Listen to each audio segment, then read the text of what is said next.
తాకట్లో ఉన్న బంగారాన్ని విడిపించి ఆ రోజున మార్కెట్ ధర కట్టి మిగిలిన డబ్బును మీకు అందిస్తుంది కొమ్మూరి గోల్డ్.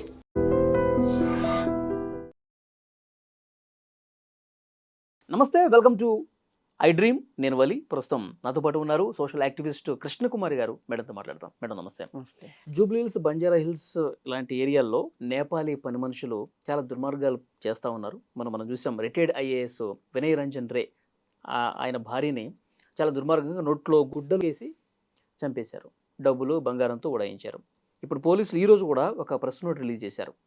ఎవరైతే నేపాలీలు మీ దగ్గర పనిచేస్తున్నారో వాళ్ళ డీటెయిల్స్ మాకు ఇవ్వండి, వాళ్ళు ఎక్కడి నుంచి వచ్చారో డీటెయిల్స్ ఇవ్వండి, ఏ ఇల్లు మీ ఇంటి అడ్రస్లు మీరు మాకు ఇవ్వండి అని చెప్పేసి అన్నారు. అంటే నేపాలీలు వాళ్ళు అంటే గత చరిత్ర కూడా చూసుకుంటే చాలా వరకు ఇలాంటి ఘటనలు జరుగుతున్నాయి అంటే మేడం.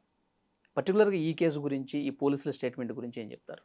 ఒక రకంగానండి, ఒక 10 సంవత్సరాల నుంచి నేపాలీలు అందరూ కాదు, కొందరైనా సరే ఈ నేర ప్రపంచంలోకి రావటం మొదలైంది. అంతకుముందు నేపాలీ గుర్ఖాలు చాలా మంచిగా చేసేవాళ్ళు. అస్సలు వాళ్ళు వాళ్ళ ప్రాణం పోయినా సరే కాపాడటానికే చూసేవాళ్ళు. అవును.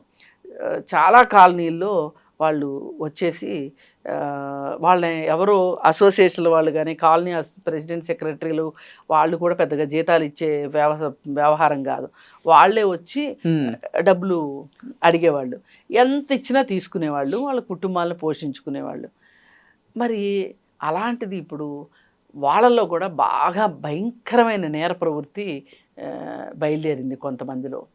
ఈ అంతర్రాష్ట్ర దొంగల ముఠాలతో చేతులు కలిపి, పైగా వీళ్ళకి కొంతమంది పోలీసులు కూడా సహకారం అందిస్తారు. మామూలుగా పోలీసుల సహకారం లేకుండా ఈ నేరాలు అయితే జరగవు. నేను అది బల్లగుద్ది చెప్పగలను. ఒక నేరము, ఒక హత్య ఏం జరిగినా సరే, ఒక అవినీతి జరిగినా, ఏం జరిగినా సరే, ఒక 2-3 వ్యవస్థల్లో ఉన్నవాళ్ళు సహాయం చేయండి అంటే, పోలీసు అధికారులు కావచ్చు, లేదు అనుకుంటే మామూలుగా వ్యవస్థల్లో అధికారులు కావచ్చు, పొలిటీషియన్స్ కావచ్చు, వీళ్ళందరూ కలిస్తేనే జరుగుతుంది ఈ నేరం. చేయగలుగుతారు వాళ్ళు, లేకపోతే చేయలేరు. అందుకని అంటే మొన్న రిటైర్డ్ ఐఏఎస్ వాళ్ళ ఇంట్లో జరిగింది కూడా హస్తం ఉందంటారు. ఎవరిదన్నా ఉండొచ్చు. ఇప్పుడు మనం ఖచ్చితంగా జరిగే ఉండొచ్చు అని చెప్పలేం, కానీ మామూలుగా ఈ డైరెక్ట్గా ఈ ముఠాతోటే పోలీసులకి కనెక్షన్ ఉందని చెప్పం. ఇప్పుడు వీళ్ళకి అంతర్రాష్ట్ర ముఠాలతో సంబంధం ఉంటుంది. ఆ పెద్ద ముఠాకి హెల్ప్ చేయొచ్చు. ఓకే.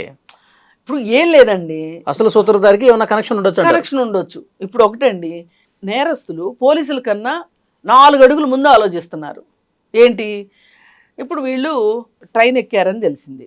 ఆ ట్రైను వీళ్ళు నాగపూర్ వెళ్తారు అని అనుకున్నారు. అయితే వీళ్ళు నాగపూర్ వెళ్ళాల, ఆమె కాజీపేటలోనే దిగిపోయింది. మనవాళ్ళు ఏం చేశారు, ఆ ట్రైన్ నాగపూర్ వెళ్తుంది కాబట్టి వీళ్ళు నాగపూర్ వెళ్తారని అర్థం చేసుకొని, అంటే నాగపూర్ ఆవిడది పూనా అని అర్థమైంది. అందుకని నాగపూర్ నుంచి పూనా వెళ్తుందని అనుకున్నారు వీళ్ళు. అనుకుని వీళ్ళు నాగపూర్ వెళ్ళి కూర్చున్నారు. ఈ ట్రైన్ వెళ్ళేదానికంటే ముందే వెళ్ళి అక్కడ కూర్చున్నారు. తీరా అక్కడ కూర్చుంటే కనిపించింది ఏంటి అంటే, ఆమె అసలు వాళ్ళ స్టేషన్లో దిగలే, ముందే దిగిపోయారు. కనపడలా. ఇప్పుడు సీసీ కెమెరాలు చెక్ చేస్తే దొరికింది ఏంటంటే, ఆమె కాజీపేటలో దిగిపోయింది. బస్సు ఎక్కినట్టు. బస్సు ఏమెక్కిందో ఎటు వెళ్ళిందో తెలియదు. ఇంతవరకు అమ్మాయి దొరకలేదు. అసలు ఎవరో రాస్తారు. అసలు ఒకవేళ ఎక్కడెక్కడో ఎతుకుతారు కానీ హైదరాబాద్లో ఎతకరు కదా నా కోసం అని, ఆమె హైదరాబాద్ వచ్చిన ఆశ్చర్యపోకర్లేదు. కాజీపేట నుంచి, కాజీపేట అంటే ఎక్కడో లేదు కదా, ఇక్కడే ఉంది కదా, పక్కనే కదా, వచ్చేసి ఉండొచ్చు అని. సరే, ఏది ఏమైనా ఎవరికి సహకరించారు అనే దానికంటే కూడా ఇవాళ నేర ప్రవృత్తి పెరిగింది. ఈ నేర ప్రవృత్తి ఎందుకు పెరుగుతుంది అనేది మనం ఆలోచించకుండా, దాన్ని స్టడీ చేయకుండా నేరాలను ఆపలేం. ఇప్పుడు నేరం జరిగిన తర్వాత పోలీసులు ఏ చర్యలు తీసుకున్నారు, ఏం చేశారు, పోస్ట్ మార్టం ఎట్లా చేశారు, ఏం జరిగింది అనే దానికన్నా అసలు నేరం జరగకుండా మనం ఏం చేద్దాం అనే దాని గురించి ఆలోచించే ఉద్దేశం కానీ, ఓపిక కానీ, తీరిక కానీ పోలీసులకు లేవు. ఇప్పుడు సజ్జనార్ గారు ఒక స్టేట్మెంట్ ఇచ్చేశారు సింపుల్గా. ఏమన్నారు, నేపాలీ పని వాళ్ళు ఎవరింట్లో ఉంటే వాళ్ళందరూ మాకు అడ్రస్లు ఇవ్వండి, మీ ఇంటి అడ్రస్లు ఇవ్వండి, వాళ్ళ అడ్రస్లు ఇవ్వండి అని చెప్పి. ఇప్పుడు ఒక్కొక్కటి 2 ఆధార్ కార్డులు పెట్టుకుంటుంటే మన వ్యవస్థలన్నీ ఇంత అవినీతిమయం అయిపోతే ఇప్పుడు వీళ్ళకి పూనాలో తీసుకున్న ఆధార్ కార్డులు వీళ్ళకి రెండు ఆధార్ కార్డులు ఉన్నాయి. వీళ్ళకి దొంగ ఆధార్ కార్డులు తీసుకున్నారు. పైగా వీళ్ళు ఫోన్లు పట్టుకొని వెళ్తే వీళ్ళని ఎక్కడ సిగ్నల్ కనిపెట్టేస్తారు, ఫోన్లు ఇక్కడ పడేసి వెళ్ళారు. అంటే చూడండి పోలీసుల కంటే ఎంత ముందు ఆలోచిస్తున్నారు. ఇప్పుడు దృశ్యం సినిమాలు ఇవన్నీ సరిపోవు. ఇప్పుడు వీళ్ళని చూసి సినిమాలు తీయాలి రేపటి నుంచి. ఆ సినిమాలు చూసి ఇంకో దొంగలు నేర్చుకోవాలి. అందుకని పోలీసులు మట్టుకు ఏమి నేర్చుకోవట్లా. అది బాధ ఇక్కడ. ఓకే, అయితే మేడం ఇప్పుడు వాళ్ళు పని మనుషులు ఇట్లా చంపేసి మరి డబ్బులు దోచుకెళ్ళారంటే మామూలుగా అయితే ఎక్కడున్నా బయట జరిగితే అనుకోవచ్చు. అది కూడా ఒక సీనియర్ పోలీసు అధికారి, రిటైర్ అయినటువంటి అధికారి ఇంట్లోనే జరిగిందంటే నన్ను కనిపెట్టేస్తారు కదా పోలీసులు, ఇంకా చాలా సీరియస్ యాక్షన్ తీసుకుంటారు కదా అన్న మైండ్ సెట్ ఎందుకు లేదంటారు? ఒకటేనండి, వాళ్ళు చూసుకున్నది ఏంటంటే ఆయన ఊర్లో లేరు. ఆయన వచ్చేలోపు మనం పని చక్క పెట్టేసుకుని వెళ్ళిపోయామనుకో, ఆయన వచ్చేదాకా ఇక్కడ ఏం జరిగిందో తెలియదు కదా, మనకి చాలా టైం దొరుకుతుంది. అలా ప్లాన్ వేసుకున్నారు వాళ్ళు. ఇప్పుడు పోలీస్ అధికారే అయినప్పుడు ఆయన ఇంకో సెక్యూరిటీ పెట్టుకోడు కదా, పోలీసు వాడి ఇంట్లో ఎవరు దొంగతనం చేస్తాడులే అనుకుంటారు కదా వాళ్ళు కూడా. సరే ఏది ఏమైనా వాళ్ళ అమ్మ సంరక్షణ కోసం వచ్చిందంటే ఆవిడ చనిపోయిన తర్వాత ఈవిడ ఇక్కడ డబ్బులు తీసుకెళ్ళడం ఒకటే కూడా కాదు, ఈ అమ్మాయి సరిగా పని చేయట్లేదు అని చెప్పి పదే పదే ఈ అమ్మాయిని ఎవరైతే పనికి కుదిర్చారో ఆ అమ్మాయికి ఈమె కంప్లైంట్ చేసిందంట, ఎవరికి చనిపోయిన ఆవిడ. అది కూడా ఒక కోపం ఉండొచ్చు ఈ అమ్మాయికి. పైగా అమ్మాయి డొమెస్టిక్ హెల్పర్ లాగా కంటే కూడా, అంటే వాళ్ళు బాగుండకూడదని కాదు, ఆమె ఏదో పెద్ద ముఠా నాయకురాల్లానే ఉంది. బాగా నమ్మిచ్చి ఆ ఇంట్లో వాళ్ళని మొత్తానికి 22 తులాల బంగారం తీసుకుని వెళ్ళింది అని అంటే అది మేడం ఇప్పుడు దొంగతనం చేయాలనుకుంటే వెంటనే చేసేయచ్చు కదా, ఆ ఇంట్లోకి వెళ్ళి కూడా 8 నెలలు అవుతుందంట. అంటే మంచిది అదే. మళ్ళీ ఈమెకు సహకరించే ముఠా వాళ్ళు కావాలి. పూనా నుంచి పిలిపించింది ఒక గ్యాంగ్ని, వాళ్ళు మొత్తం రెక్కీ చేశారు. ఎట్నుంచి వెళ్ళాలి, సీసీ కెమెరాల్లో కంటపడుకోకుండా ఎట్లా వెళ్ళాలి ఏంటి అదంతా.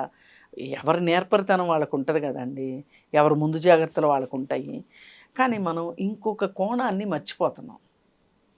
అదేంటంటే సమాజంలో పేద ధనిక వర్గాల మధ్య వ్యత్యాసాలు పెరిగినాయి బాగా. ఇవాళ ప్రతి ఒక్కళ్ళకి డబ్బులు ఉన్న వాళ్ళు ఏ ప్రపంచం చూస్తున్నారో, డబ్బులు లేని వాళ్ళు కూడా ఆ ప్రపంచాన్ని చూడగలుగుతున్నారు ఫోన్ వల్ల. అలాగే ఒకప్పుడు ఇళ్లల్లోకి లోపలికి యాక్సెస్ ఉండేది కాదు పనులు చేసే వాళ్ళకి. ఇప్పుడు పనులు చేసే వాళ్ళకి లోపలికి బాగా యాక్సెస్ దొరుకుతుంది. వీళ్ళకి ఏంటంటే ఎక్కడ ఏమున్నాయి ఏంటి అన్నీ చూసుకుంటున్నారు.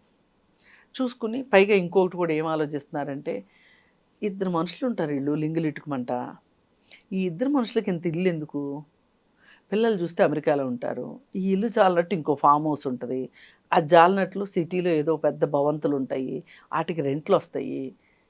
అసలు ఏం చేసుకుంటారు వీళ్ళు ఈ డబ్బులు?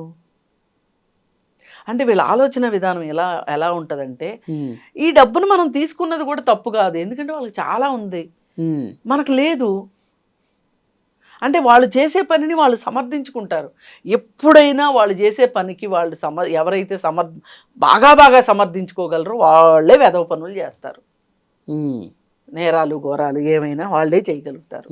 వీళ్ళకి ఇట్లా పని వాళ్ళకి మీరు అన్నారు ఇంతకుముందు యాక్సెస్ ఇంటి లోపలికి ఇచ్చేస్తా ఉన్నారు ఈ మధ్యకాలంలోనే, అది కరెక్ట్ కదంటారా? మరి బెడ్రూమ్లో సైతం వచ్చేసేసిన తర్వాత వాళ్ళకి ఎక్కడ ఏముందో తెలిసిపోతే ఈజీ అవ్వట్ల వాళ్ళకి. అది నేను అనేది. అంటే ఇక్కడ చూసుకోవాల్సింది ఏంటి అంటే, ఒక దొంగ వైపు నుంచి మనం ఆలోచించడం మొదలు పెడితే, అంటే దొంగని సమర్థించడం కాదు ఇక్కడ నా ఉద్దేశం, అసలు వీళ్ళు ఎందుకు దొంగలు అవుతున్నారు అని చూస్తుంటే ఇప్పుడు ఎవరికైనా ఏమనిపిస్తుందంటే, ఒక రాజకీయ నాయకుడు ఇంత సంపాదించుకుంటున్నాడు, ఒక పోలీస్ ఆఫీసర్ ఇంత సంపాదించుకుంటున్నాడు, మరి ఒక్కొక్క అధికారి ఇట్లా సంపాదించుకుంటున్నారు, ఈ వార్తలన్నీ పొద్దున్న లేసి సాయంత్రం దాకా ఫోన్లో చూస్తున్నారు వాళ్ళు. ఈయన మనమేనా చేతగాని వాళ్ళవి, మనకైనా డబ్బులు అవసరం లేనిది అనే ప్రతి ఒక్కళ్ళు ఈ ఈ వీళ్ళు కూడా ఎంతమందిని దోచుకుని ఇంత కట్టారు అన్న ఫీల్ అవుతారు వాళ్ళు. ఫీలింగ్ ఇంకోటి కూడా జరుగుతుంది. ఇప్పుడు వీళ్ళ పిల్లలు కానీ వీళ్ళ మనవాళ్ళు మనవరాలు కానీ ఎవరు ఇక్కడ ఉంటారు, ఫారెన్లో ఉంటారనుకోండి. ఇప్పుడు ఇక్కడ ఈ పని వాళ్ళతో ఉంటారు. వీళ్ళు ఉండేటప్పుడు పని వాళ్ళని వాళ్ళ అవసరాలు ఆలోచించి వాళ్ళని కాస్త మంచిగా చూసుకునే ఉద్దేశం కూడా చాలామందికి ఉండదు. అప్పుడు వాళ్ళని మనం డీల్ చేసే విధానం కూడా కొంచెం కాలాన్ని బట్టి మార్చుకుంటే ఇలాంటి నేరాలు అంటే మనం చాలా కింద డీప్ రూటెడ్కి వెళ్ళి మాట్లాడుతున్నాం. ఓకే, పైన చూస్తే వీళ్ళు నేరం చేశారు, వీళ్ళకి శిక్ష పడాలి, ఇంతే మాట్లాడుకుంటాం. వీళ్ళతో సైకోల్లా మారటానికి పరోక్షంగా యజమానులు కూడా కారణం అవ్వచ్చు అంటున్నారు కొన్ని సందర్భాల్లో. అలాగే ఈ డబ్బు పోగుపట్టం చూసారా?